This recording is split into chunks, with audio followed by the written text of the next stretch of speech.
Mais que se passe-t-il chez les artisans? On les prétend individualistes. Aujourd'hui, ils sont près de 60 000 associés dans 430 coopératives. Il se crée chaque année plus de 40 coopératives et dans presque tous les secteurs d'activité. Pour les artisans, l'objectif est simple. Ils mettent solidairement en commun leurs moyens pour faire face à la concurrence, améliorer leur compétitivité et accéder à de nouveaux marchés ou à de nouvelles technologies. Les artisans veulent maîtriser leurs approvisionnements en constituant des coopératives d'achat, comme dans la coiffure, la mécanique automobile, la boucherie, le bâtiment et aussi la mécanique agricole. Le coût financier, si on était tout seul, aujourd'hui, moi je serais incapable de stocker du matériel. D'une part, parce qu'on n'aurait pas des conditions suffisantes auprès des fournisseurs. C'est sûr qu'aujourd'hui, si on veut être présent sur le marché, il faut des quantités. Quand on peut voir les chiffres, quand on a une assemblée générale et qu'on voit les chiffres, les quantités commandées auprès des fournisseurs et les conditions qu'on peut avoir, c'est là où on se rend compte de la marge qu'il y a entre être indépendant et puis être au sein d'un groupement, quoi. Donc là, on voit qu'on a une force. Ce qui va se passer aussi, c'est que les services qu'il n'aurait pas, qu'il va avoir, les conseils qu'il va avoir, même si c'est quelqu'un de performant, seront beaucoup plus efficaces dans le groupement. Et on aura toujours une information, une actualité récente que lui devra chercher après ses journées de travail. Donc il y a toute une équipe derrière pour le soutenir, qu'il n'a pas quand il est tout seul.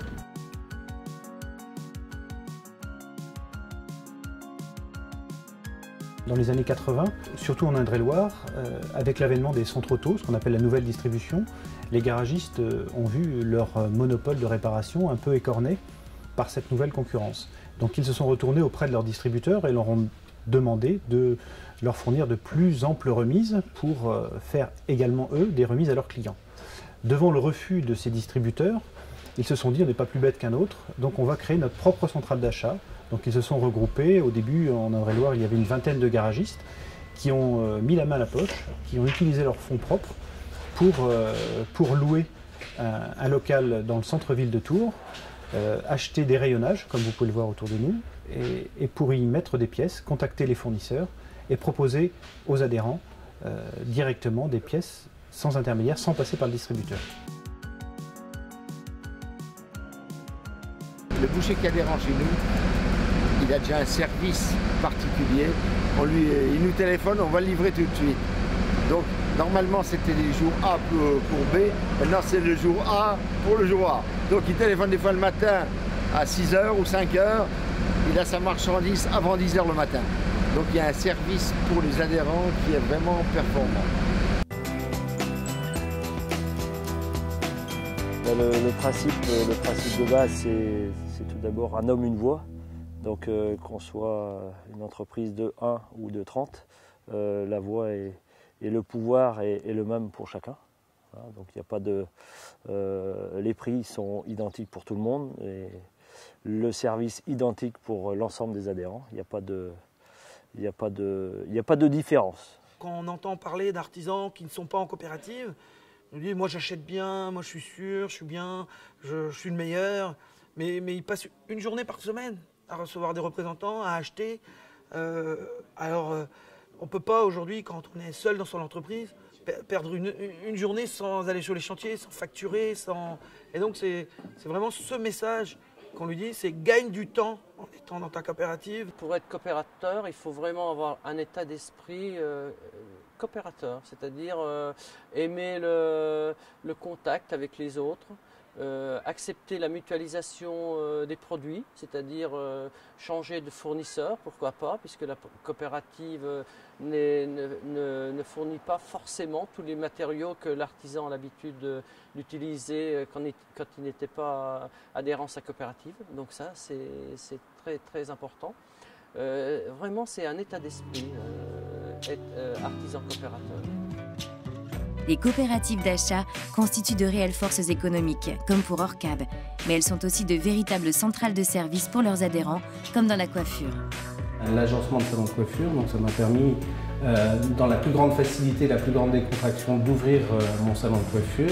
Et puis, donc, distribution de tous les produits, 12 000 références de produits, donc je peux y choisir ceux qui me conviennent et ceux avec lesquels j'ai envie de travailler. Et puis un réseau Donc un réseau qui est un outil supplémentaire à l'intérieur de la coopérative et qui donne des outils de formation à la carte, tels que la formation managériale donc pour moi, et puis de la formation plus pratique et artistique pour mes collaborateurs.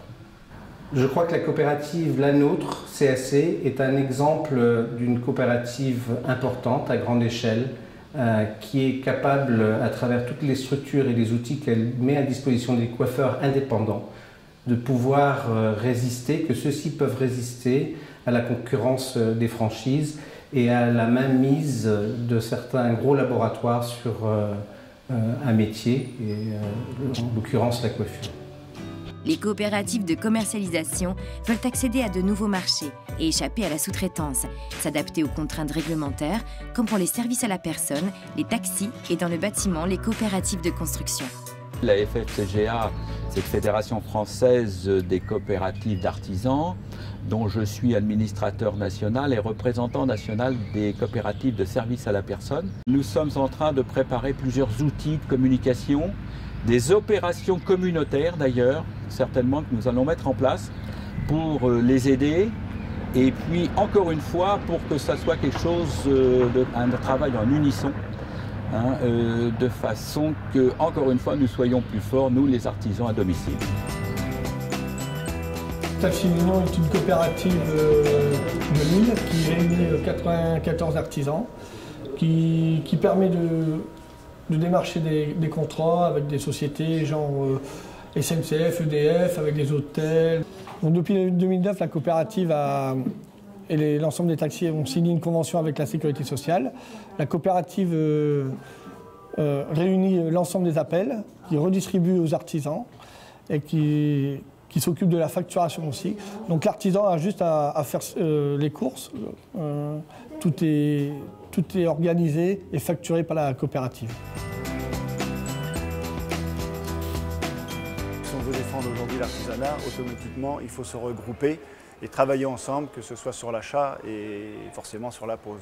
Donc nous aujourd'hui, si on veut défendre notre métier et bien faire notre métier, et correctement par rapport à la clientèle finale, il faut absolument qu'aujourd'hui, on ait des prix corrects pour pouvoir travailler, avec du matériel correct par le biais des coopératives d'achat, et dans les coopératives de construction, en se regroupant aujourd'hui par mais en général c'est de proximité, une dizaine d'artisans où il y a l'ensemble des métiers pour faire la maison de A à Z.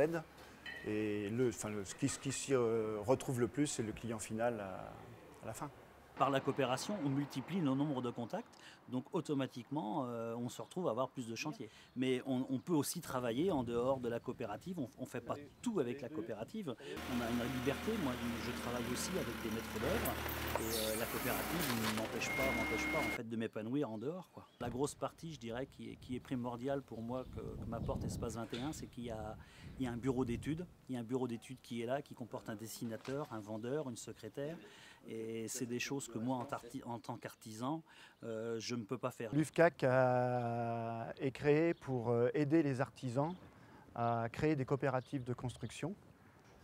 L'UFCAC aide également sur le point juridique à mettre en place les coopératives de construction, donc sur le point juridique, sur le point administratif, pour tout ce qui est formation, et aussi sur le référencement, on référence des assurances et des garants pour aider nos artisans à créer leur coopérative. Les coopératives de production et de services cherchent à mutualiser leurs moyens et à accéder à de nouvelles technologies, notamment pour les menuisiers et les prothésistes dentaires. Nous sommes ici devant une machine qui représente un investissement de 200 000 €. Un tel investissement pour nos petites structures ne serait pas raisonnable. Et donc, en le mutualisant, on comprend bien que nous arrivons à amortir le coût d'un tel investissement. En l'occurrence 12 ou 13 laboratoires, qui envoient jusqu'à 17 h leurs fichiers numériques, qui sont produits sur une seule production de nuit et qui leur sont restitués le lendemain matin 9 h. Donc une réactivité exceptionnelle que l'on ne trouverait nulle part ailleurs dans l'industrie actuellement. Je suis gérante de la coopérative La Caracole. C'est une coopérative de 7 artisans, on a été 8 dans le passé déjà. Et on est menuisière et menuisier. Voilà, la coopérative nous a permis d'avoir un vrai atelier et d'être artisan. au lieu d'être chacun de notre côté, et d'ailleurs on n'aurait pas pu. Donc vous voyez Benoît qui est en année probatoire à la Caracole, là va pouvoir s'installer dans un lieu où il y a déjà tout, c'est-à-dire les machines, il peut commencer à travailler directement, il peut s'installer. C'est d'ailleurs déclaré artisan et il n'aurait pas pu le faire sans la coopérative. Comme on le voit, les artisans ne sont pas prêts d'arrêter de créer des coopératives. C'est aussi cela l'artisanat de demain. On comprend que l'ONU ait décrété 2012 année internationale des coopératives. Et c'est en toute logique que les chambres de métiers et de l'artisanat s'impliquent dans la création de coopératives d'artisans. Enfin, cette création de coopératives nous a permis de garder, disons, le maillage du territoire pour ce qui concerne toutes les petites entreprises, où qu'elles soient situées, dans un département à la géographie parfois ingrate, avec des services de livraison, avec toute une mutualisation de services adaptés, disons, à des petites structures. Par le biais de la création de ces coopératives dont on a l'expérience, on s'aperçoit et on a pu montrer aux artisans qu'ils ont la possibilité de travailler ensemble, donc de pouvoir accéder à de nouveaux marchés, de répondre à de nouvelles réglementations, donc de se confronter finalement en étant plus forts aux mutations de l'environnement économique, tout en gardant leur propre indépendance et en gardant donc leur autonomie. C'est quelque chose qui est important pour eux et le statut même de la coopération, la coopérative artisanale, permet à ces artisans de garder leur individualité et tout en travaillant ensemble sur un projet commun. Vu les succès de création de coopératives dans le département, cette idée fait, disons, unanimité au niveau de la région, enfin de la Chambre de métiers régionale, pour le développement de futures coopératives ou d'extension de coopératives existantes. Le rôle de la FFCGA est d'accompagner le développement des coopératives en s'appuyant sur ses partenaires que sont les chambres de métiers, les organisations professionnelles de l'artisanat et les représentants de l'État. Au sein de cette fédération, c'est à nous, artisans coopérateurs, de se mobiliser, témoigner et promouvoir la coopération entre les entreprises sur l'ensemble des territoires afin de répondre aux enjeux de l'artisanat de demain.